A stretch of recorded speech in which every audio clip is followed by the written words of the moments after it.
friends, today I will talk about the constitutional provisions related with environmental protection in India.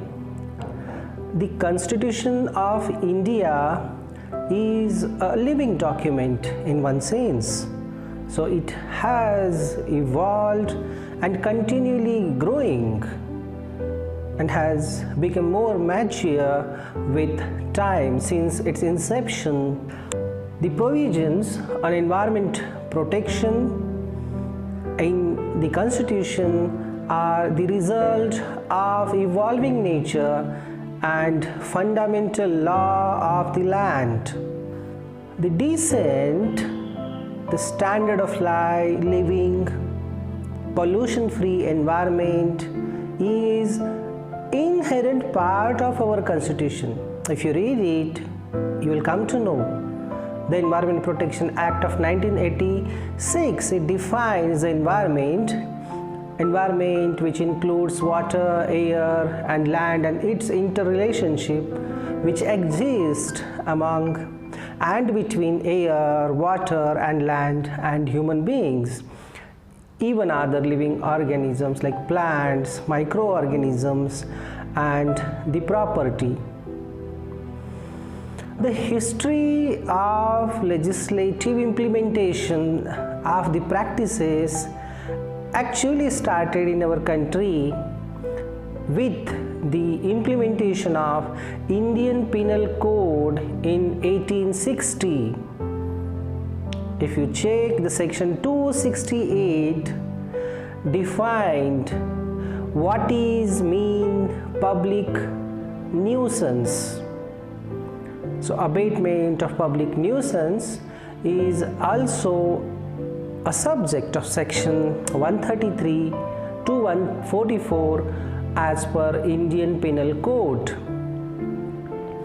So fight against the abatement of pollution, control and prevention of pollution, it remained and mainly started after independent India. So we have created number of laws and to maintain the ecological balance, and one umbrella act it is Environment Protection Act of 1986 and is a base, is a guideline law as number of rules are created as part of this law till today. Next part is important, Article 246 of our Constitution.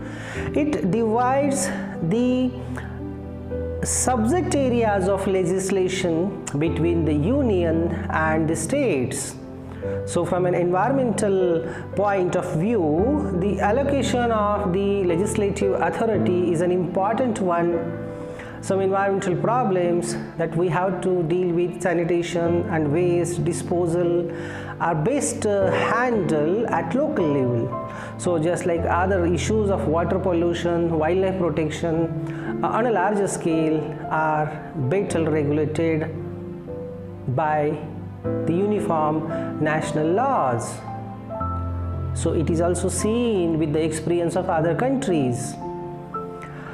Under the Indian Constitution, there are three types of lists, namely union, state and concurrent list. Powers of the government are shared at the state and union level. Central government deals with the matters of union list, where the state government deals with the matters of state list. The exclusive power to legislate in the matters of union list, so which is the list with the parliament, it covers matters relating to defense, foreign affairs, currency and coinage, war and peace, atomic energy, national resources, so railways, post and telegraph. So in addition, citizenship, navigation and shipping, foreign trade, interstate trade and commerce, banking, insurance, national highways, census, election, etc. So state list which is the list 2. It covers the matters like public order, police, state, court fees, prisons, local government, public health and sanitation, so hospitals and dispensaries, pilgrimages within India, liquors, relief of disabled and unemployable things, communication, agriculture, animal husbandry, and related with water. The concurrent list, it is list 3. It includes the subjects that give powers to both center and state government. So subjects like education, including technical education, medical education and universities, population control and family planning, criminal law, prevention of cruelty to animals, protection of wildlife and animals, forests, etc. However, given that there can be conflict when it comes to laws passed by the parliament and state legislature on the same subject, the constitution provides for a central law to override a state law. So that is power associated with central government in one sense. So what is Article 253 of our constitution? It empowers the parliament to make laws implementing India's international obligations as well as any decision made in an international conference, association or other body. Article 253 states the Parliament has power to make any law for whole or any part of the territory of India for implementing any treaty, agreement or convention with any other country or other countries or any decision made at any international conference, association or other body. So bilateral, multilateral agreements are directed as per this Article 253.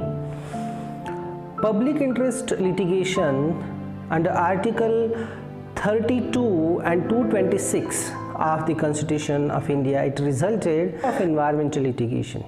So there are a number of cases where courts have decided that the precautionary principle and the polluter pays principle, these are the essential features for future sustainable development. And number of public interest litigations have been filed and judgments in favor of environment have been given since last 3 decades in our country.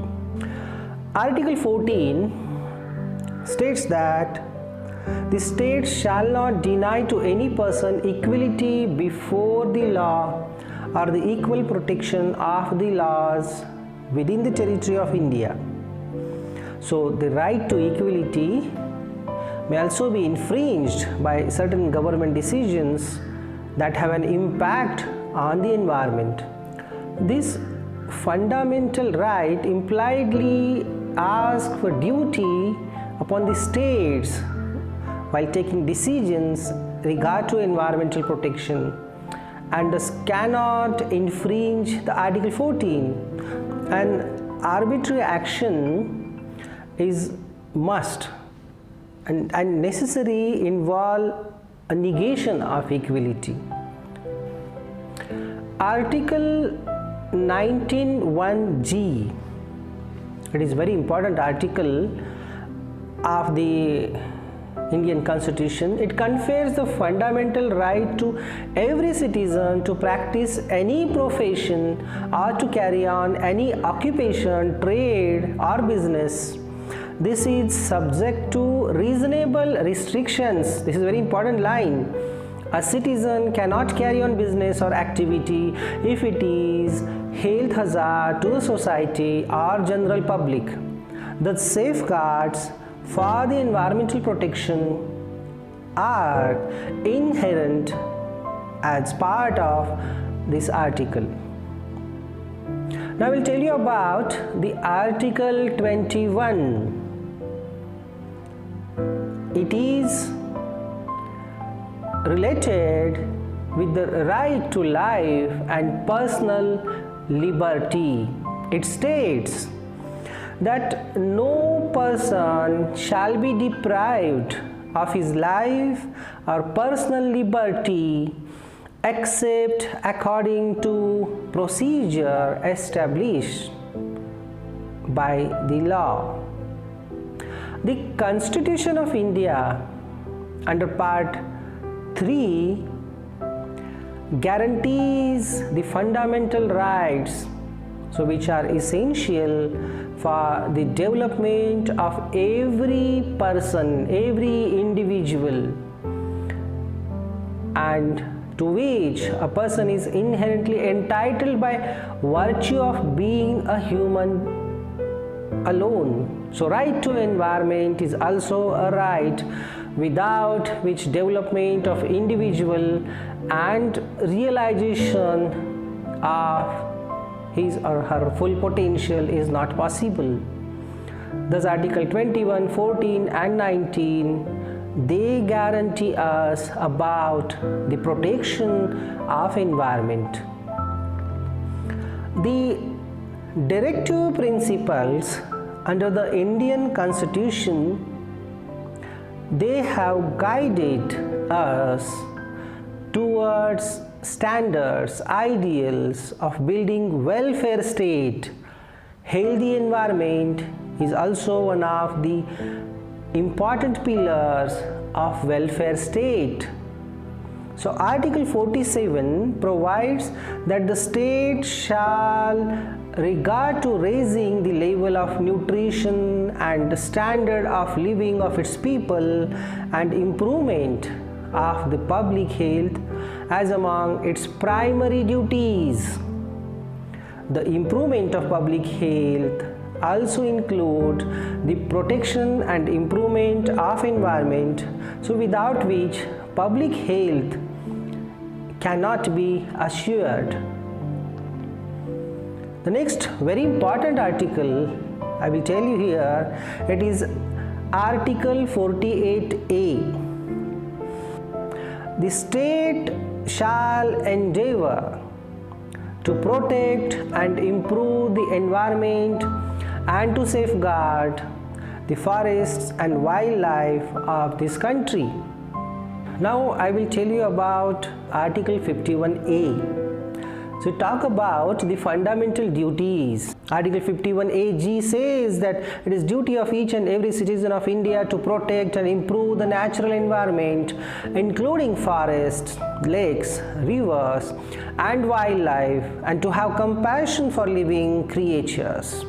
It is duty of each and every citizen of India. Article 51AJ says to strive towards excellence in all spheres of individual and collective activity, so that the nation constantly rises to higher levels of endeavor and achievement.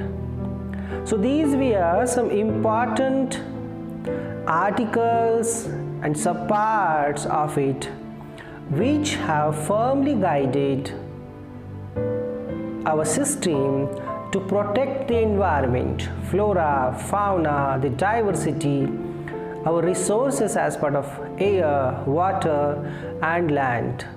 So mainly prevention and control of pollution, and we have to stop the further degradation of environment. Though it is well accepted that there are issues associated with increasing industrialization, population growth as part of our society, but wise decisions with support of constitutional guidelines are also necessary, inherent part of our future decisions to protect environment, which is third pillar of sustainable development. So thank you very much for being here. Bye bye.